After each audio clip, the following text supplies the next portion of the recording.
Hey guys, so after namin mag-lunch, dito naman kami sa may Sweet Alchemy. Meron naman silang ice cream, souffle pancake, and then yung pinaka-ano nila is the shave ice. Specialty. Ganda din ng view dito guys, kasi kita mo yung Cebu. Yan siya, may view. Sarap pa ng hangin. Kaya lang kami ng shave ice. Yung in-order namin guys, 380 pesos yung isang shave ice. Mango yung pinili ko. Para pwede kami mag-share ni Charles. Parang ang laki niya. Ha? Wow! Ayan. 380 pesos to guys. Share na kami ni Charles. Ang laki niya. Ito yung kamay ko. Parang same lang ng kamay ko. Wow. Amazing size. Oh, for sharing na to guys. So, okay na din. Kasi yan pa yung view mo. Look at the view. Spinneroo. Yan. Try natin.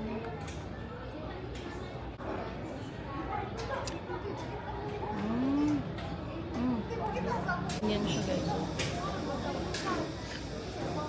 Sarap niya. Mango flavor.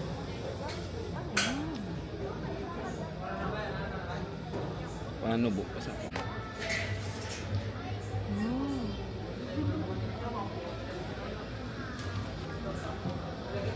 Parang snow.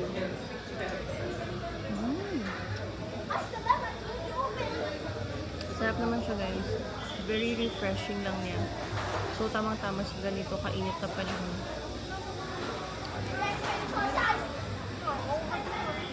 Sarap. Alala ko guys, yung tops is para siyang Ensol Tower. Kapunta na kayo ng Ensol Tower guys. Parang ganun na ganun siya. Yung vibe lang.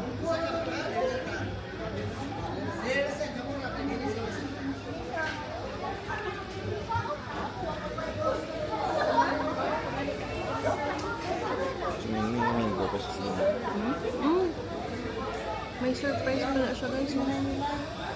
Meron pa pala siya dito sa loob. Yan.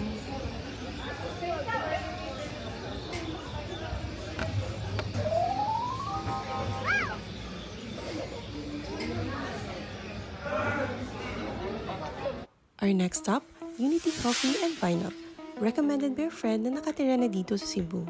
For their menu, they have pies. They also have rice meals, seafood, sandwiches, soup, and pasta. For the drinks, they have their signature coffee, fruit smoothies, dessert, cakes, and many more.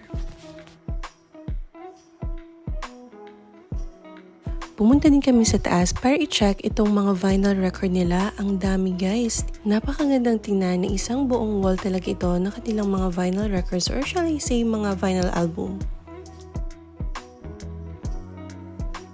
At alam nyo ba guys kung bakit sikat din ang cafe na to? Dahil sa kanilang tinaguriang secret door. Here's the surprise! So when you push the door pala guys, meron pang isang hidden room dito na pwedeng nyo gamitin for meetings. That's why medyo nahiya lang kami ng konti dito guys kasi currently merong nagmi-meeting. But here's the overview of the room.